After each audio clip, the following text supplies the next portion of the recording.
Kailangan daw maghanda ng Visayas at Mindanao dahil mukhang sila ang pinaka-uulanin ngayong buwan, ayon po yan sa Pag-asa. Sa tansya pa ng Weather Bureau, nasa 3 bagyo ang inaasahang papasok o mabubuo sa bansa ngayong Hulyo. Para bigyan ng mukha ang balita, Mobile Journal, Francis Orso.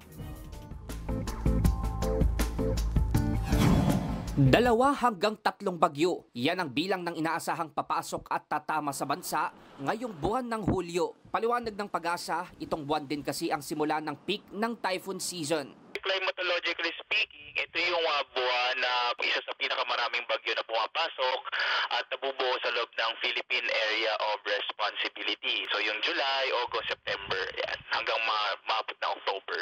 Sa historical track record ng mga bagyong tumatama sa bansa tuwing July, karaniwang nagla-landfall ang mga bagyo sa Bicol Region at eastern section ng Northern at Central Luzon. Pero may mga pagkakataong lumilihis din ito ng direksyon papalayo sa kalupaan. Yun nga lang, sa mga pagkakataong nagre-recurve o papalayo ang bagyo, mas lumalakas daw ang southwest monsoon o hanging habagat na nagpapaulan sa western section ng bansa. Dala niyan ay mga pagbaha at pagguho ng lupa.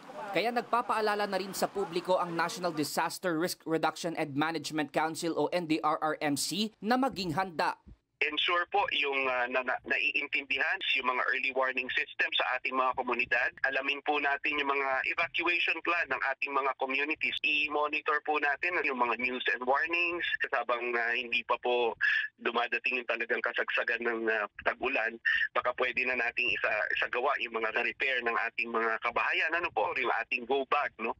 Tsaka emergency supplies. Kasabay naman ng paggunita ng National Disaster Resilience Month ngayong Hulyo na may temang bantayog ng katatagan at pagbubuklod sa layuning kahandaan, nakikipag-ugnayan na sa mga lokal na pamahalaan ang NDRRMC at nagsasagawa ng risk assessment para sa posibleng epekto ng malalakas na bagyo at sa nagbabadyang La Niña phenomenon.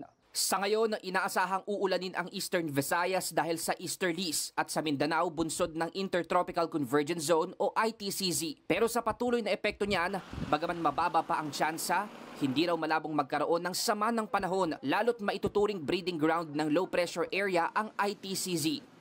Mobile journalist Francis Orso po, hatid ang mukha ng balita.